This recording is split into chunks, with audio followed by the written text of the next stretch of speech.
Hola, ¿qué tal? Mucho gusto. Yo soy el doctor Francisco Javier Merayo Chalico, soy médico internista y reumatólogo, trabajo en la Ciudad de México y antes que nada agradezco la invitación a este Congreso de Pacientes Panamericanos para hablar de un tema que es de vital importancia junto con el resto de los ponentes, que es el autocuidado sexual. Para poder entrar de lleno en este tema es muy importante que podamos primero definir qué es la salud sexual para que entonces podamos hablar todos en el mismo idioma. Y esto es, se tenga una enfermedad autoinmune o no se tenga una enfermedad autoinmune, la salud sexual es la misma, que se define como un estado de bienestar físico, emocional y mental, así como social, que requiere un enfoque positivo y respetuoso que permita tener una adecuada calidad de vida, vean cómo va de la mano la calidad de vida con la vida sexual, y la posibilidad de experiencias sexuales placenteras y seguras, libres de toda coacción, discriminación y violencia. Eso es en general una definición de lo que existe como salud sexual hoy en día. Algo que es muy importante y que tenemos que tener en cuenta, y por eso estamos el día de hoy conectados y platicando sobre el tema, es que la prevalencia de problemas sexuales en pacientes, ya sean hombres o mujeres que tengan enfermedades autoinmunes, puede ir desde 1 de cada 3 hasta prácticamente 2 de cada 3, es decir, 70% de la población que padece algún tipo de enfermedad autoinmune puede tener algún tipo de disfunción sexual. Entonces surge esta pregunta, bueno, ¿y por qué? ¿Qué causas? ¿Qué hacemos? ¿Cómo se tratan? ¿A quién le digo? ¿Con quién lo trato? ¿A quién se lo comento? Pues es lo que vamos a intentar en estos breves minutos, intentar discernir y dar también algunos tips sobre el autocuidado sexual. Las causas de que los pacientes, hombres y mujeres con enfermedades del sistema inmune puedan tener disfunciones sexuales son diversas. Pueden ir desde problemas emocionales, tenemos claramente encontrado en diversas enfermedades del tejido conectivo, como los pacientes que tienen estas patologías frecuentemente tienen más altos índices de depresión o de ansiedad, y esto puede repercutir directamente en su salud sexual.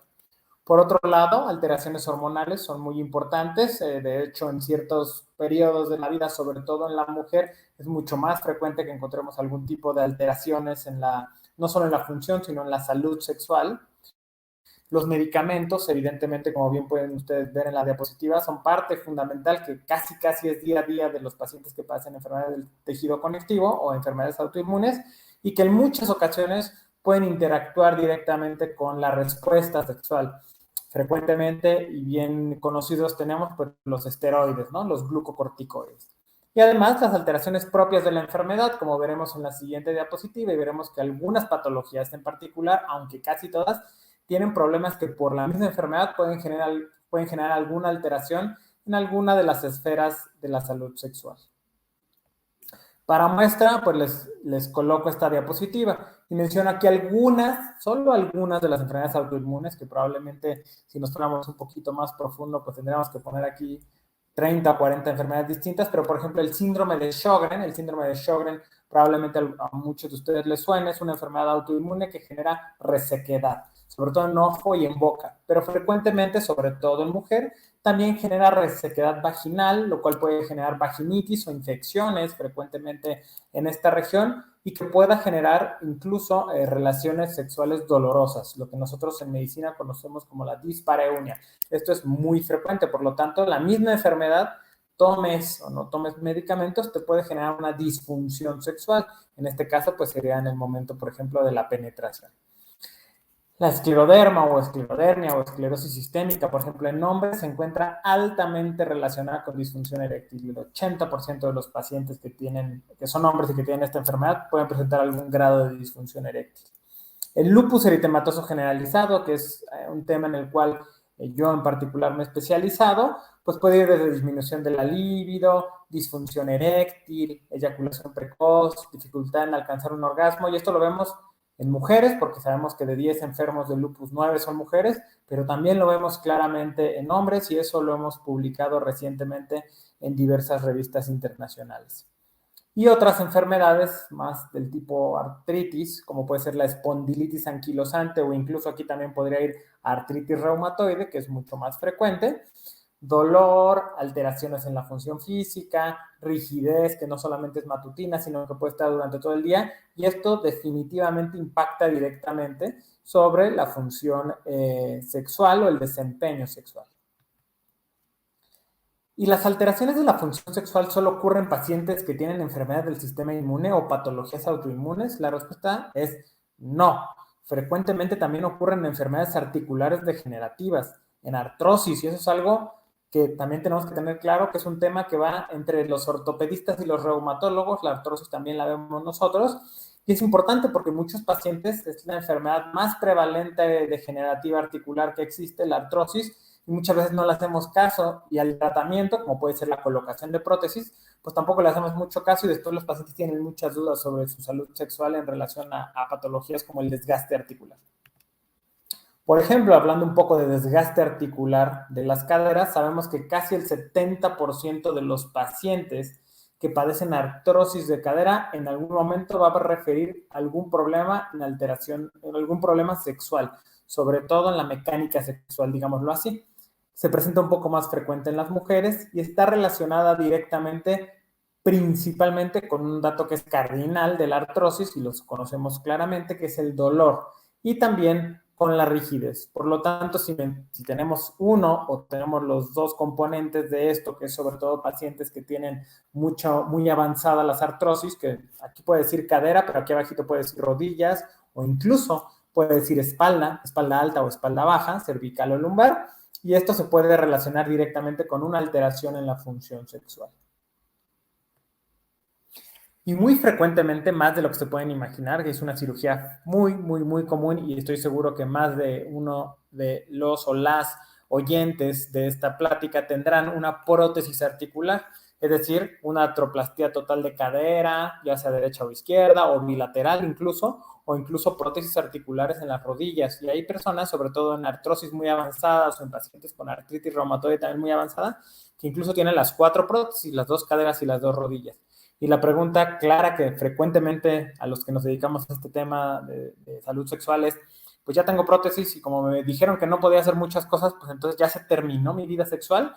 La respuesta clara es no, por supuesto que no, pero es importante que lo platiquemos y sepamos qué sí se puede hacer y qué no se puede hacer o qué es riesgoso hacer.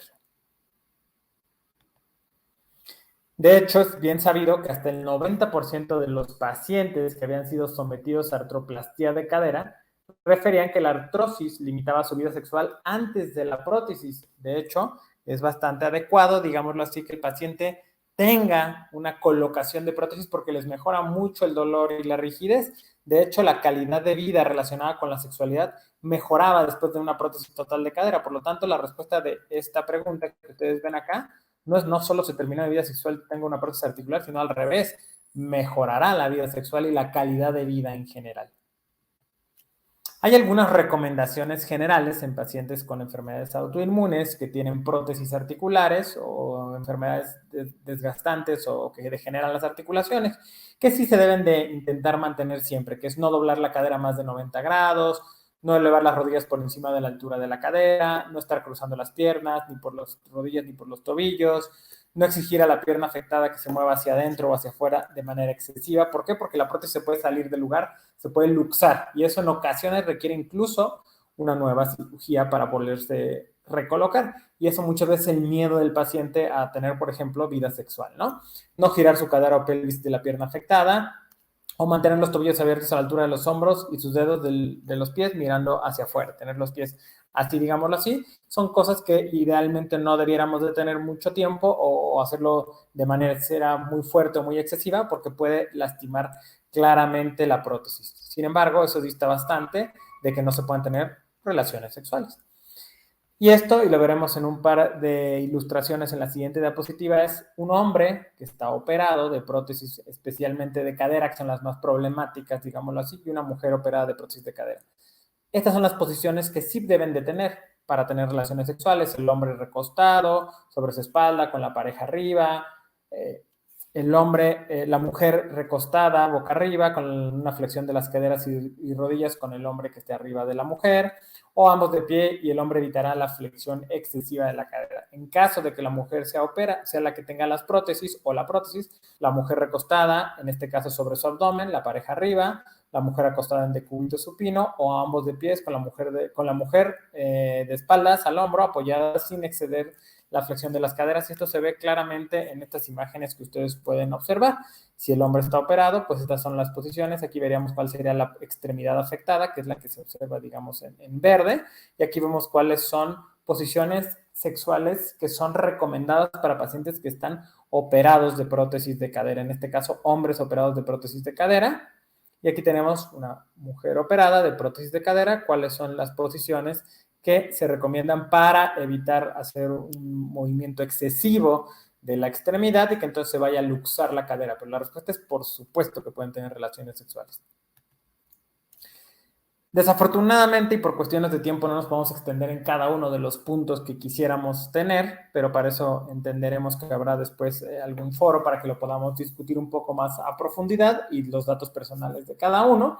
Pero es muy importante que entendamos que las enfermedades reumáticas no deberían suponer ningún impedimento para mantener relaciones sexuales satisfactorias. Y cuando hablo de enfermedades reumáticas, agrego las enfermedades degenerativas articulares o la artrosis. No debe ser ningún impedimento.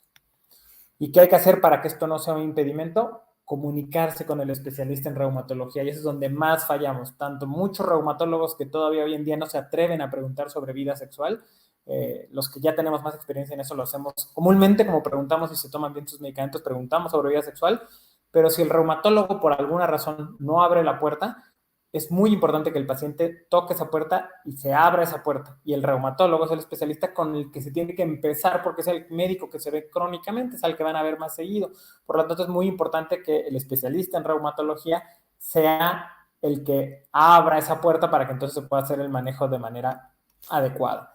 El abordaje no es único, es multidisciplinario, requeriría de varios especialistas. Hay que tener fisioterapia porque hay que tener cierta asesoría de acuerdo a cierta limitación física de cosas que se pueden hacer o que no se pueden hacer. Por ejemplo, pacientes que tienen dolor crónico, una buena opción sería, por ejemplo, específicamente a la hora de tener relaciones sexuales, pues 30 minutos antes tomarse un analgésico para evitar tener el dolor muy alto durante las relaciones sexuales. Y, por ejemplo, pacientes que padecen Sjögren o problemas de lubricación, pues utilizar lubricantes íntimos. Todo esto se puede platicar directamente con el reumatólogo.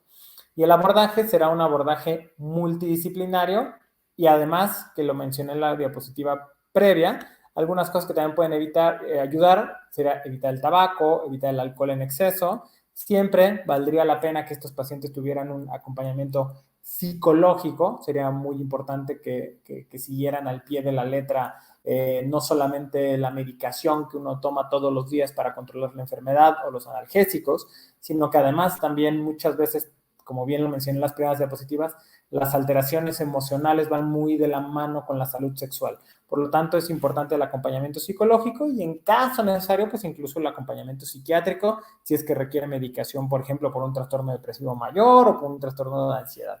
Y en algunos tipos de pacientes puede funcionar por los famosos medicamentos que conocemos como inhibidores de la fosfodiesterasa, como este que ustedes pueden ver en la imagen, que no deben de utilizarse de manera autorrecetada, siempre debe ser en vigilancia de algún médico, y en especial si el problema, por ejemplo, en medicamentos, aquí hablamos específicamente, evidentemente, de la disfunción eréctil, es decir, problemas para mantener una erección, pues entonces se platicará directamente junto con el urólogo. En conclusión, quiero dejar muy claro, la salud sexual es un derecho de cualquier sujeto. No debe estar limitado bajo ninguna circunstancia médica y mucho menos por una patología autoinmune. Ya sean las enfermedades autoinmunes o las degenerativas, es decir, las artrosis, son completamente compatibles con una vida sexual saludable y satisfactoria. Es importante mencionar las dudas sobre salud sexual en la consulta en reumatología, porque es al médico que van a estar viendo y es quien tiene que abrir esta puerta. Y si el médico no lo hace, ustedes como pacientes es súper importante que toquen esa puerta para que se abra. El manejo siempre deberá ser entre varios especialistas. Rara vez el reumatólogo va a hacer todo y a lo mejor no va a ser el mejor para recetar qué tipo de lubricante íntimo se requiere, pero buscará la ayuda de otros colegas especialistas para que entonces pueda llegar a buen puerto esta salud sexual. y nunca deben de quedarse con dudas respecto a la sexualidad. Esto no nada más en salud sexual, sino que también tiene que ser muy importante y será motivo probablemente más adelante de otra charla, que es la salud reproductiva, donde tiene que haber un consejo de anticoncepción y demás. Pero bueno, eso será un tema que se podrá platicar en otra charla que con mucho gusto podríamos tener. No me queda más que agradecer la invitación a esta charla. Les dejo las redes sociales de nuestra clínica, así nos pueden encontrar en cualquier red social. Y además les proporciono aquí mi correo electrónico particular para dudas ya muy puntuales y que podamos dejarlas claras. Y no me queda más que agradecer su tiempo y estos minutos. Muchas gracias, que estén muy bien.